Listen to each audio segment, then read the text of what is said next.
देखना छोड़ दिया है।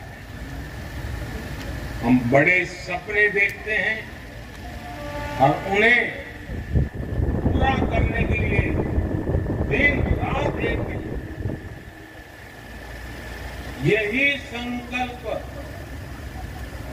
इस विकसित भारत विकसित रेलवे कार्यक्रम में दिख रहा है। मैं इस कार्यक्रम में देश भर से जुड़े सभी साथियों का अभिनंदन करता हूं। हमारे साथ 500 से अधिक रेलवे स्टेशनों और 1,500 से ज्यादा दूसरी जगहों से लाखों लोग जुड़े हैं। सिद्धि तक ले जाने के लिए कड़ी मेहनत, लगातार रिव्यू, सदैव मार्गदर्शन, सभी बाधाओं को दूर करना, ऐसी तपस्या केवल एक तपस्वी प्रधानमंत्री ही कर सकते हैं।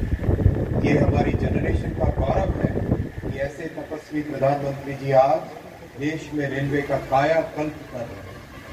कुछ महीनों पहले प्रधानमंत्री जी ने 508 स्टेशनों का भूमि पूजन किया था। इन सभी स्टेशन पर अच्छी प्रोग्रेस है, काम तेजी से चल रहा है।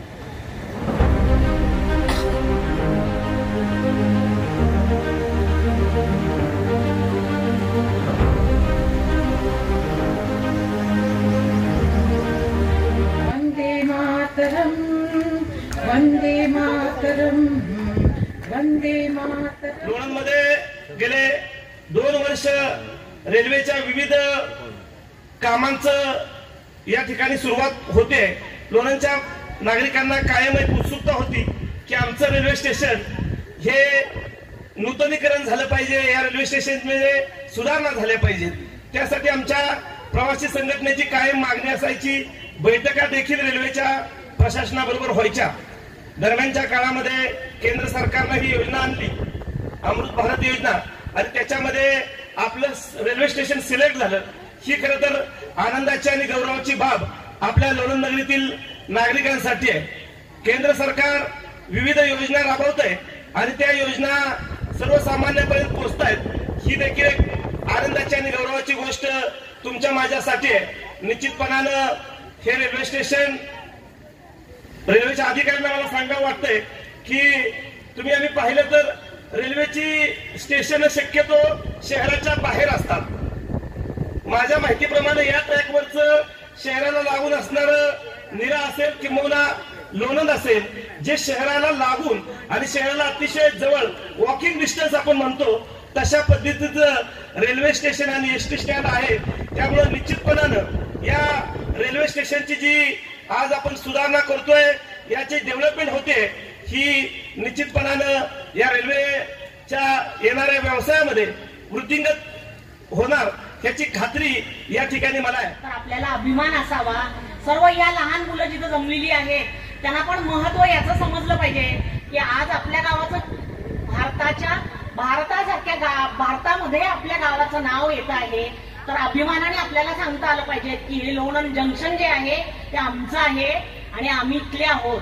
आपले काही प्रश्न असतील तर मी स्वतः सल्लागार समितीवर आहे। काही प्रश्न असतील की इथं ट्रेन थांबत नाहीये, कारण त्यांचे काही प्रोटोकॉल आहेत, केंद्र शासनाचे प्रोटोकॉल आहेत की स्टेशनवर जेव्हा ट्रेन थांबते त्यावेळी तेवढे तिथं येणारे प्रवासी असायला हवे, तेवढा त्यांना बिझनेस असायला हवा, अशा त्यांच्या त्या प्रोटोकॉल मधून त्या ट्रेन आतापर्यंत थांबत होत्या। पण आता आपण त्यांना रिक्वेस्ट करू की आमच्या इथं प्रवासी आणि व्यापारी वर्ग पण भरपूर आहे की जो त्या गाड्यांचा वापर करणार आहे। डेली पुन्हा अपडाऊन करणारे बरेचसे लोक आहेत, तर त्यांच्यासाठी आपण थांबाची व्यवस्था करण्याचा प्रयत्न करू। आम्ही त्यांना तसा प्रस्ताव सूचित करू आणि ते कामही आम्ही करण्याचा प्रयत्न करू।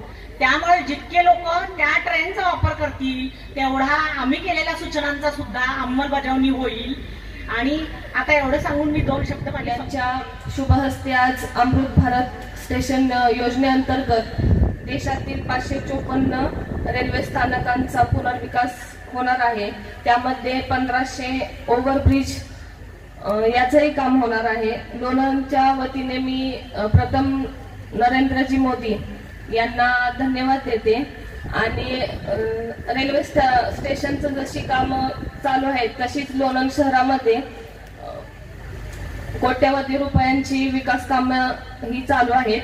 आणि रेल्वे स्टेशन अधिकारी असतील यांचं सर्वांना मी धन्यवाद देते. मला या कार्यक्रमासाठी बोलवलं आणि मान सन्मान केला त्याबद्दल मी त्यांचे सर्वांचे आभार मानते. आणि लोणंद अश्विन वैष्णवीजी या सर्वांचं आपल्या लोणंदकरांच्या वतीने खूप खूप धन्यवाद मानतो आणि माझे या ठिकाणी 2 शब्द थांबवतो. जय हिंद, जय महाराष्ट्र.